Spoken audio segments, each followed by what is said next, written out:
Muito boa tarde, Brasil. Está entrando no ar o Alerta Total de hoje. Hoje, terça-feira, 25 de outubro de 2016. E você vai ver no programa de hoje. Corpo de menina encontrado embaixo da cama do porteiro. Adolescente é morto dentro de uma escola estadual de Curitiba. O colega confessou o crime. Pai que é suspeito de manter o filho em cárcere será indiciado.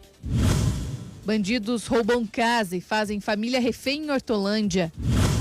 E veja também nesta edição: forte chuva causa estragos em São Paulo e cidades do interior. E você vai acompanhar detalhes de uma história impressionante de uma bebê que nasceu 2 vezes. É ao vivo no Alerta Total. Tudo isso e muito mais a partir de agora você acompanha aqui no Alerta Total. Muito obrigado pela sua audiência. Fique com a gente, você vai ficar bem informado. Olha, hoje nós vamos falar de mais um crime que revolta, né? É incrível, as coisas estão, os crimes estão cada vez mais banais. Estão banalizando. Corpo de uma garota foi encontrado embaixo da cama da casa de um porteiro. Adolescente, jovem, tinha sinais aí de agressão e também de violência sexual. Põe na tela. Preste atenção na menina de blusa preta. Ela está no caixa do supermercado pagando por algumas batatas que tinha ido comprar para o almoço. O relógio marca 12h51 do último domingo. Logo depois, ela sai e vai embora. Essas foram as últimas imagens da estudante Giovana Lucile Balduino, de 13 anos. O padrasto disse que depois de levar as batatas para casa, ela saiu de novo e sumiu. Foi passando 1 hora, 2 horas da tarde, 3 horas, minha filha não é desse jeito. Ela sempre pede, pergunta onde vai, onde deixa de ir. A família chegou a fazer um boletim de ocorrência por desaparecimento, mas Giovana foi encontrada no dia seguinte, já sem vida. Ela tinha 2 perfurações no pescoço e sinais de abuso sexual.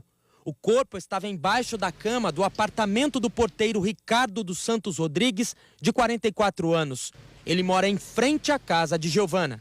Por volta das 4h30 da tarde desta segunda-feira, Ricardo foi até o apartamento da ex-mulher e entregou as chaves do apartamento dele, dizendo que iria sair para trabalhar. 3 horas depois, ela foi até a casa dele para fazer uma limpeza e quando acendeu a luz, viu a menina morta embaixo da cama. Desesperada, ela saiu correndo, pedindo socorro.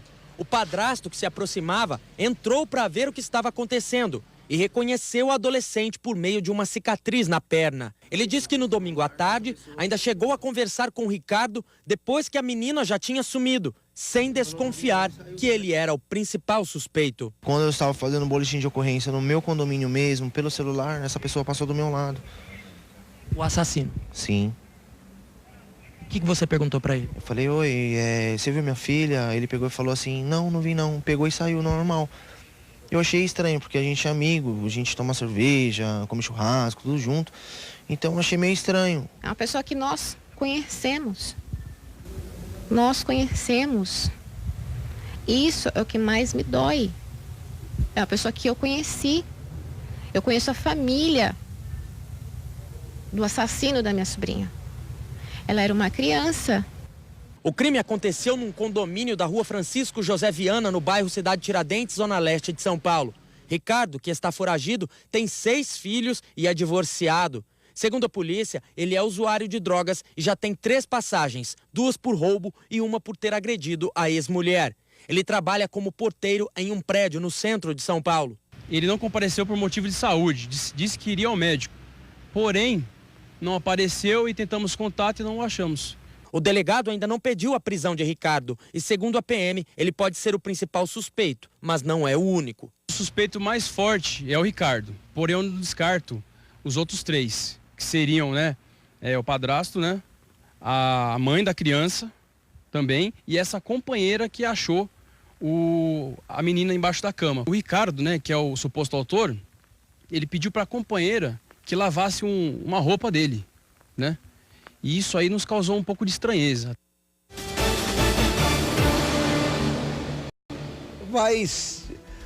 vai encontrar este assassino até com uma certa facilidade, porque já se tem definido aí os principais suspeitos. E como é que esse corpo foi parar debaixo da cama deste porteiro? Quer dizer, tá bem... A coisa tá se esclarecendo. Adolescente, 13 anos, brutalmente assassinada, estuprada, né? Com marcas de violência sexuais, e agora tem que botar na cadeia. Ver quem é o assassino, investigar, chegar aí à veracidade dos fatos e botar na cadeia, não tem o que fazer. Um adolescente, aconteceu em Curitiba, morto dentro de uma escola estadual. Eu falo para vocês que a coisa está ficando difícil. O colega confessou o crime, falou: eu matei, foi eu que matei. Põe na tela.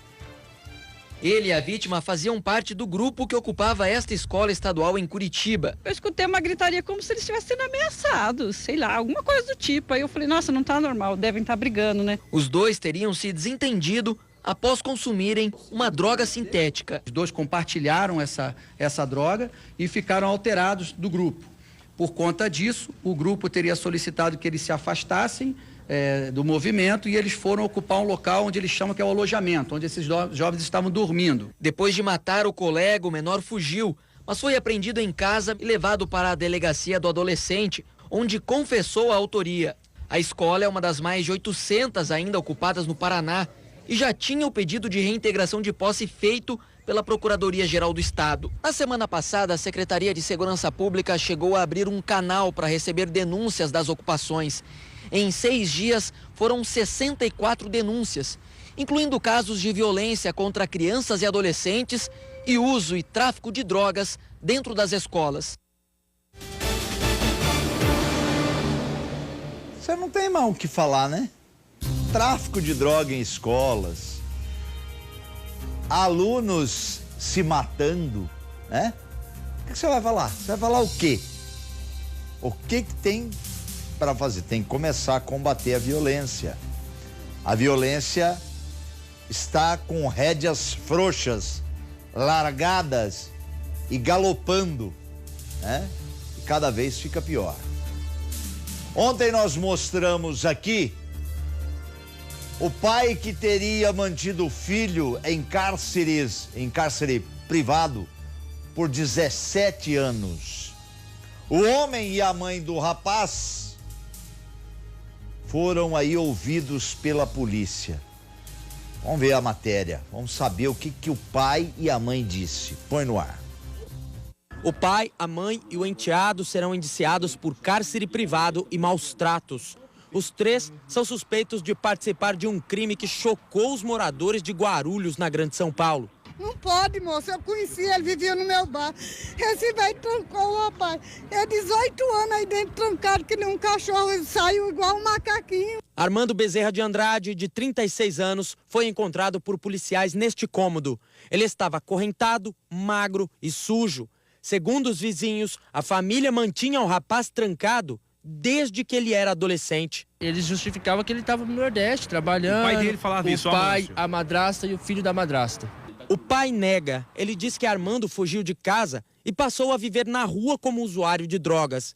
O rapaz teria voltado na semana passada e desde então dormia no local. Estou com a consciência livre. Manteve o seu filho preso de 17 maneira anos. alguma. Deus me livre, você está ficando louco. E aquela história que o senhor teria falado para um vizinho que ia trancar o seu filho no porão porque estava usando drogas? Não, isso aí não. 17 anos atrás. Não, isso é tudo mentira. Mentira, é não teve mentira, isso.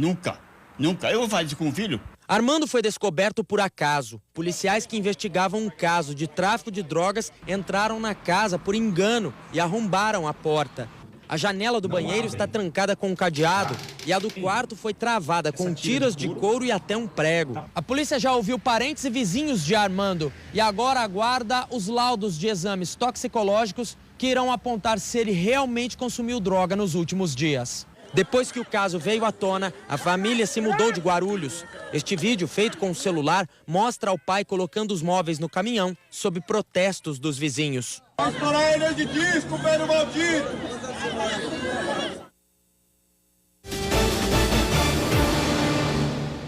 É um negócio estranho, 17 anos. Você viu o lugar aonde o rapaz ficava, rapaz? O cara, eu acho que fazia xixi, cocô, aquilo virou uma fedentina. Situação do rapaz agora. Tem pai e mãe que fica desesperado quando não tem jeito de segurar o filho que está no mundo das drogas. É errado, pode até ser, mas é às vezes a forma que tentam preservar a vida, mas de forma errada. Tem que procurar ajuda. Não é trancando dentro de um quarto, pregando as portas que vai resolver o problema. Muito bem, nós já estamos de volta, são 18 horas e 18 minutos e mais um temporal em São Paulo. E deixou muita gente aí assustar, né? Realmente, cada temporal em São Paulo é um desespero. Queixe muito rápido. Rapaz, 15 minutos de chuva, o negócio já tá tudo cheio. É muita água, é tudo impermeabilizado, a água vai para o lugar mais baixo e vai enchendo tudo. Dessa vez não foi só em São Paulo. O interior também teve grandes problemas. Vamos ver a situação, pode rodar. As casas foram invadidas pela água e os moradores tiveram que passar a noite na casa de parentes. Todas as casas na beira do córrego aqui, alagou tudo. Eu tava com água na cintura. Olha o tamanho desse buraco. Aqui passa um córrego. Só que na hora da chuva, a enxurrada era tão forte que acabou passando por cima da rua. Consequência, abriu inclusive esse buraco onde estava a calçada e toda a água começou a bater então neste muro aqui. A pressão foi tanta que começou a abrir a erosão que se espalhou por esse ponto. A única ponte de acesso à comunidade foi levada pela chuva. O helicóptero da Record sobrevoou a região pouco depois da ponte desabar. Agora, quem vive aqui, para sair de casa, vai ter que se arriscar. E olha só a situação. E os moradores agora, que tem crianças, né, que precisam ir para a escola ao amanhecer, vão ter que fazer esse trajeto, porque não tem outra opção para sair do bairro. Olha, tem uma grade aqui. E esse aqui, ó, é o córrego que passou por cima da estrutura, né?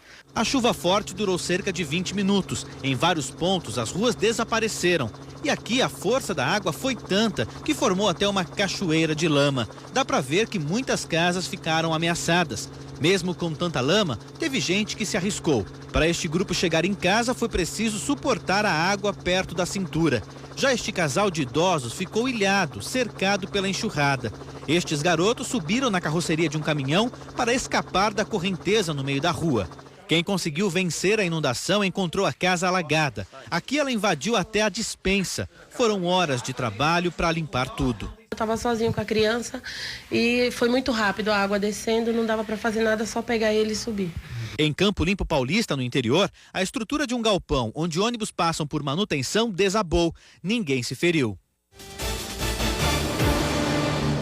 E não foi só Campo Limpo Paulista, não. Interior de São Paulo. Das imagens aí de Ribeirão Preto, é Ribeirão Preto? Me dá Ribeirão Preto aí, ó.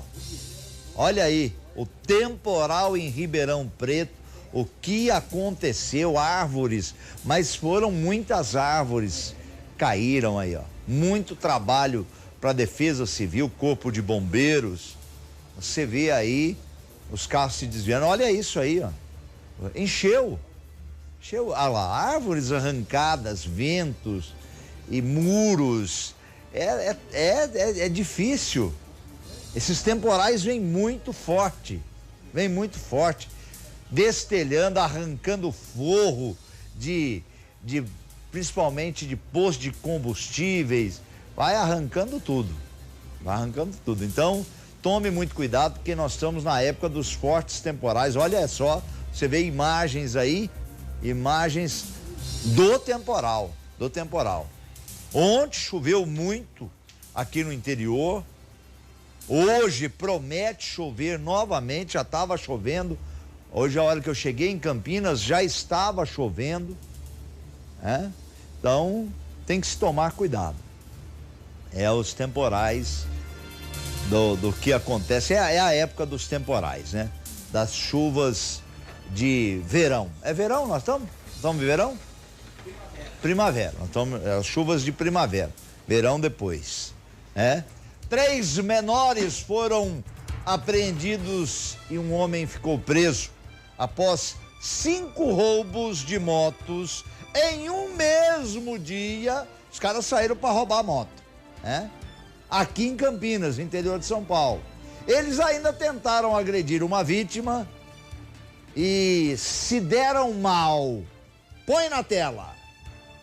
O educador físico Átila voltava para casa de moto quando foi abordado por 4 ladrões. Eles me abordaram com faca, 3 com faca, 1 com a madeira. A moto já estava entregando, já mesmo assim eles tentaram me ferir. Átila mostra o ponto onde levou a facada no abdômen. A lâmina quebrou antes de perfurar a pele. Se tivesse entrado mesmo, como eles tentaram e fizeram, não estaria aqui para contar a história. No mesmo dia, outras 3 motos foram roubadas e uma furtada em Campo Limpo Paulista. Ao que tudo indica, o grupo, que é de Francisco Morato, cidade vizinha a Campo Limpo, veio para fazer uma espécie de arrastão na cidade. As vítimas dos outros casos relatam o uso de facas como armas para intimidar e um capacete branco, apreendido pela polícia, que foi levado num dos roubos, é citado em mais de um caso. Nós vamos trazer essas vítimas, fazer reconhecimentos para ver se reconhece esses autores aí que agora estão presos e apreendidos, né? Para ver se reconhece como autores dos outros crimes. Robert e os adolescentes passaram a noite na carceragem da delegacia. Ele foi encaminhado para o DP de Jundiaí e os adolescentes para a Vara da Infância e Juventude. Não tinha que mandar pra Vara da Infância, tinha que mandar era pro chicote.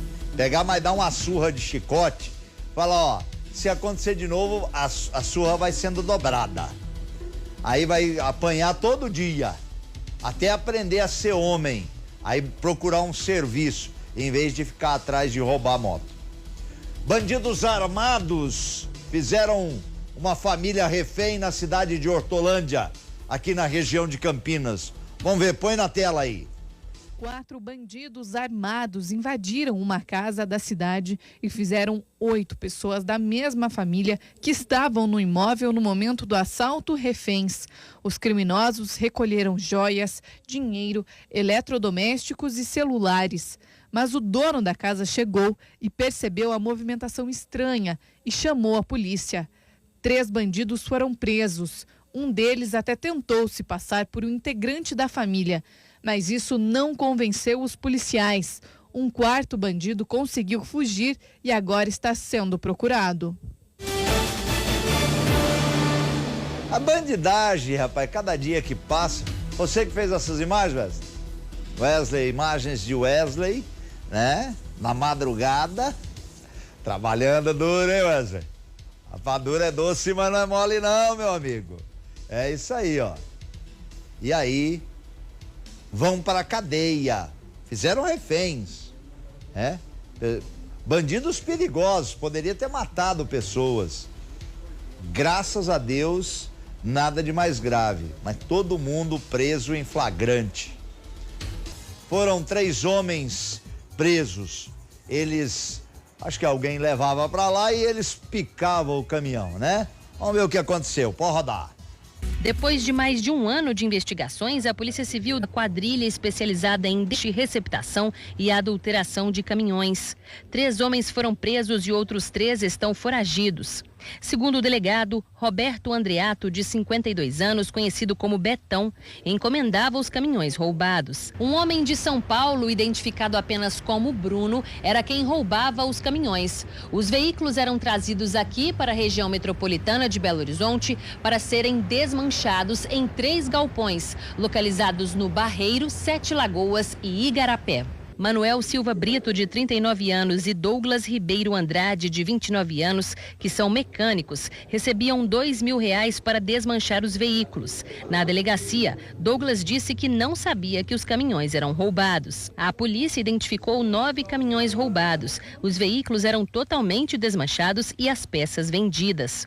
E eles aproveitavam as peças para colocar em outros veículos, outros caminhões, caminhões batidos, roubados, diversas modalidades de adulteração de veículos. A polícia apreendeu caminhões, motores, placas falsas e cabines. Os 3 têm passagens pela polícia e vão responder pelos crimes de adulteração e receptação de veículo, além de formação de organização criminosa.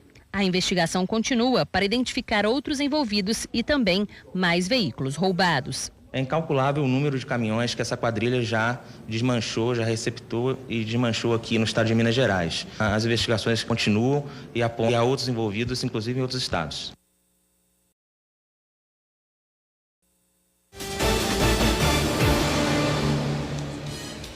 Rapaz, hoje não tem mais sossego, né? O camarada tá viajando, tá lutando aí para pagar o caminhão, eles roubam. Aí leva para outro estado, pica o caminhão. Agora vai picar fumo lá na cadeia. Rapaz, o camarada vai perder essa barriga agora, hein? Agora acabou que vai perder a barriga, hein? Novo rumo na investigação aí da morte do garoto que morreu asfixiado em Santos. A polícia acredita agora que ele possa ter sofrido um acidente e não estaria participando aí do tal jogo do desmaio. Vamos ver as novas informações. Põe na tela. A polícia continua em busca de provas que esclareçam como o adolescente morreu.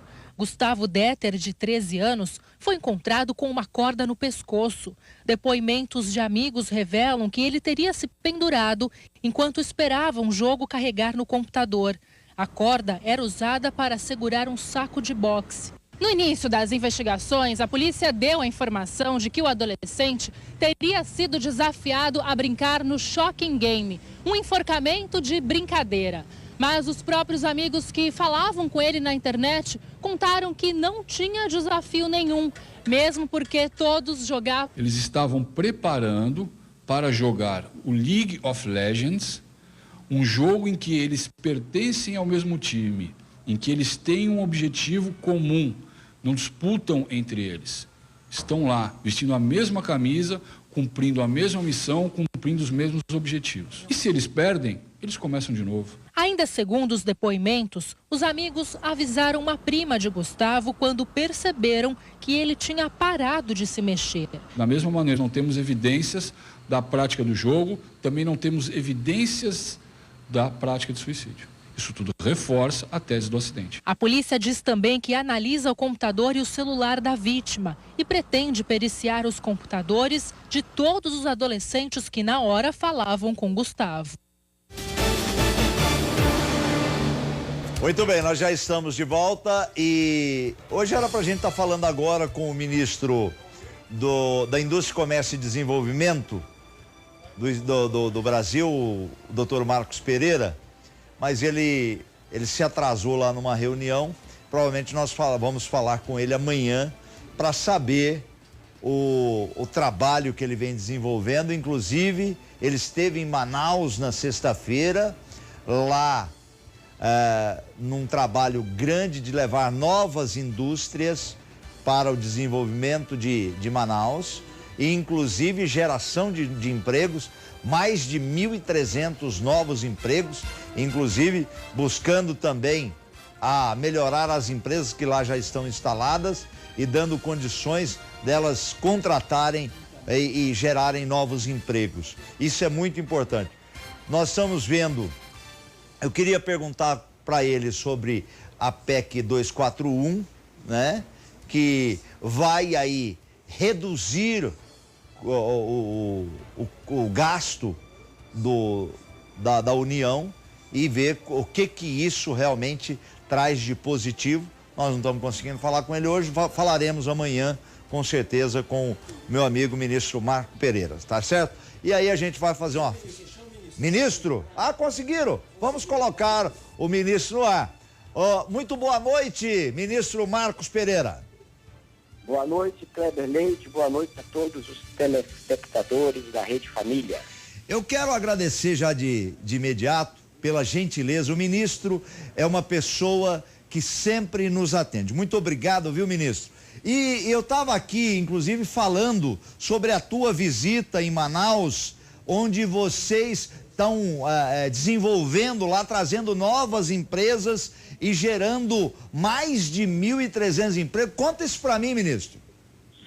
É verdade, Kleber. Você sabe que eu estou presidente do Conselho de Administração da SUFRAMA, que faz a gestão do Polo Industrial de Manaus, da Zona Franca de Manaus. E nessa reunião do Conselho de Administração, nós aprovamos investimentos de mais de 1 bilhão e 100 milhões de dólares. Na verdade, quase 1 bilhão e 200 de dólares, para ser mais preciso, 1 bilhão e 194 milhões de dólares. E também que vai gerar 1.300 empregos nos próximos 3 anos. Isso é muito importante porque é uma sinalização de que há uma retomada nos investimentos. Só para finalizar, Kleber, esses investimentos foram 27 projetos aprovados, dos quais 8 são novos projetos, novas empresas que se instalarão na Zona Franca de Manaus, e 19 são ampliações de projetos já existentes. Quer dizer, isso aí mostra não só trazer novas empresas, mas dar a oportunidade de ampliação para as empresas que lá estão. Ministro, eu queria abordar uma coisa importante. Eu vi o superávit da balança comercial. Isso é de uma importância gigantesca para a indústria, comércio e desenvolvimento do nosso país. Conta um pouco desse superávit aí, principalmente dessas 3 semanas de outubro aí. É verdade, nas 3 semanas de outubro nós tivemos aí um superávit de mais de 700 milhões de dólares, mas eu acho, Kleber, que a notícia melhor do que a balança do mês de outubro é a balança do ano. É verdade. De janeiro até setembro nós estamos com 36 bilhões de dólares de superávit. Até a 3ª semana de outubro já chega a 38 bilhões de dólares de superávit. É um índice, é um percentual, é um número histórico desde 1999, quando o Ministério da Indústria começou a fazer essa avaliação da balança comercial mensalmente e anualmente. Então, isso é importante porque mostra, aliás, se você me permite rapidamente... Por favor, ministro.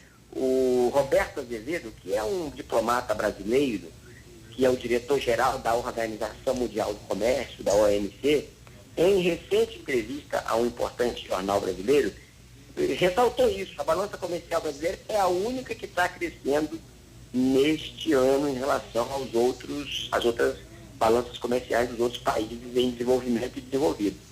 Então isso é bom porque mostra que nós estamos exportando mais do que importando.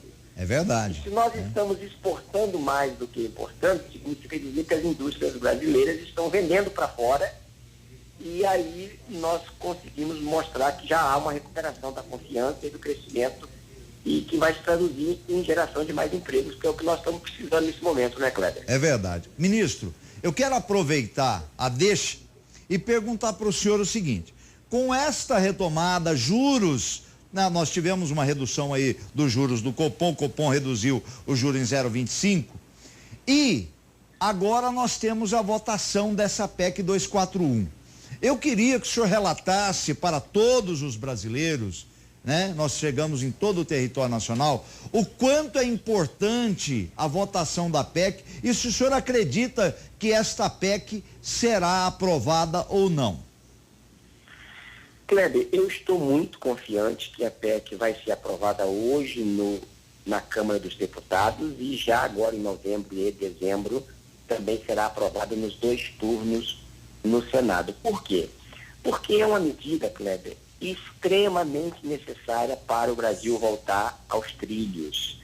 Eu quero explicar de uma forma bem didática para o seu telespectador. Por favor, ministro. Se uma medida como essa tivesse sido aprovada há 10 anos atrás, A dívida pública do Brasil, que hoje passa de 4 trilhões de reais, seria algo em torno de 1 trilhão. Hoje nós pagamos quase 10% da nossa riqueza do Brasil inteiro de juros. Índices semelhantes a esse só aconteceram na Grécia e na Espanha nos anos que esses dois países quebraram. É verdade. Se nós não aprovarmos uma medida como essa, o Brasil, que já não está numa situação boa, vai quebrar. Vai quebrar. E aí eu preciso, só para finalizar, dizer que não vai, ao contrário do que alguns estão dizendo, não vai a aprovação da PEC tirar dinheiro da saúde nem da educação. Pelo contrário, ela poderá dar mais dinheiro para a saúde e educação na medida que você pode tirar de outra área e acrescentar nessas duas áreas. Hoje não há essa mobilidade. E não adianta também querer tapar o sol com a peneira, porque se não tiver medidas austeras para resolver de verdade o problema e não ficar tapando o sol com a peneira, ministro, não vai resolver nada. O governo está tomando medidas austeras, medidas duras, mas que vai resolver ao longo do tempo. É assim que... Não adianta ficar inchando a máquina, a União, e depois não ter dinheiro para pagar, que é o que está acontecendo com essa dívida absurda. Você já imaginou se esses 10% tivesse esses 10% para investir na educação, Exatamente. na saúde, né? Exatamente, Kleber. Só para que a dona de casa, a pessoa que está te assistindo aí em todo o Brasil tenha uma ideia, tenha uma noção do que nós estamos falando, o Estado vem gastando mais do que arrecada. É verdade. Portanto, é extremamente necessária essa medida. A dona de casa que está me ouvindo aí, se ela, a renda familiar dela, a renda do marido, enfim, a renda de toda a família é R$1.000, ela não pode gastar R$1.200 por mês. Exatamente. Ela tem que gastar 800, tem que gastar 900, porque assim ela fica dentro do limite dela de arrecadação e ainda tem uma reservazinha, uma sobrazinha para eventuais emergências. Tá certíssimo. E o que vinha acontecendo com o Estado brasileiro, com a União, era isso. Gastando mais do que arrecada. E aí gerou essa recessão e essa confusão toda que nós estamos trabalhando para sair. Tá certo. Olha, eu quero agradecer imensamente, viu, ministro? É sempre uma honra ter o senhor aqui no programa para a gente ir esclarecendo as coisas para o povo brasileiro, e parabéns pelo desenvolvimento, pelo superávit que vinha aí há muito tempo. A gente já desejava isso, e agora com o seu trabalho, mostrando aí esse grande trabalho, o ministro muito empenhado para que a gente retome aí o crescimento, indústria, comércio, né? E é importante isso aí. Muito obrigado, viu, ministro? Um grande abraço, felicidades. Obrigado, Kleber, um grande abraço para você e seus telespectadores. Obrigado. Esse foi o ministro da Indústria, Comércio e Desenvolvimento do Brasil, o doutor Marcos Pereira. Um grande abraço, ele que sempre nos atende com muito carinho. Que horas são? 18h56. Olha só essa história. Que impressionante. Um bebê nasceu 2 vezes. Como que pode? Você vai falar, mas como que pode? É isso mesmo. Ele teve um tumor e ainda na barriga da mãe, ele foi retirado, essa criança, para fazer uma cirurgia, e depois os médicos colocaram a criança de volta no útero da mãe. Isso aconteceu no Texas, nos Estados Unidos. Põe na tela. Linley tem menos de 5 meses e uma história de superação para se orgulhar. A mãe, Margaret Bomer, conta que com 16 semanas de gravidez, recebeu o diagnóstico. A filha tinha um tumor raro que apareceu na parte inferior da coluna vertebral e que causa problemas da circulação do sangue. A doença foi se agravando e comprometeu o coração da bebê. Bomer optou fazer a cirurgia complicada e dar à filha a chance de viver. Com 23 semanas na barriga da mãe, a bebê foi retirada. O tumor foi removido e ela colocada de volta ao útero. O restante da gravidez a mãe passou no hospital. Ao completar 36 semanas, Linley nasceu numa cesárea. A menina passou por cuidados intensivos até estar saudável e pronta, claro, para receber todo o carinho dos pais. Você vê o que é a tecnologia hoje no mundo. O mundo hoje. Como que pode... Há 20 anos atrás, 30 anos, você jamais imaginaria que poderia ser feito tirar uma criança de dentro da barriga da mãe, operar a criança, devolver e tá tudo certo. Isso é tecnologia, isso é coisa... E eu vejo que a medicina tem avançado, mas você imagina se houvesse investimento nas pesquisas, o quanto nós poderíamos estar ainda mais evoluídos. O ser humano precisa de parar com a ganância desses grandes laboratórios que só pensam em dinheiro. Você vê medicamentos ótimos que podem trazer a cura e acabam não sendo colocados no mercado porque vai atrapalhar o faturamento de uma quimioterapia, então, isso é triste, porque se pensa no faturamento, no dinheiro e não se pensa na vida humana e no desenvolvimento do ser humano, infelizmente. Acabou? Aí, tá aí na sua tela, www.redefamilia.com.br. Entra lá, participa com a gente, é importante. Hoje nós não deu para colocar o WhatsApp, mas amanhã nós vamos colocar o WhatsApp no ar, tá certo? Muito bem, a você de casa, o nosso muito obrigado. Que o Deus de Abraão, Isaac e Jacó esteja com você, com toda a sua família. Quero mandar um abraço para dona Maria lá de Governador Valadares. Encontrou comigo e falou: eu sou de Governador Valadares, estou assistindo. Abraço. Aquele abraço. Obrigado ao meu querido Brasil. Chegando ele, Guina Paiva e o Rede Família Esporte. É com você, Guina.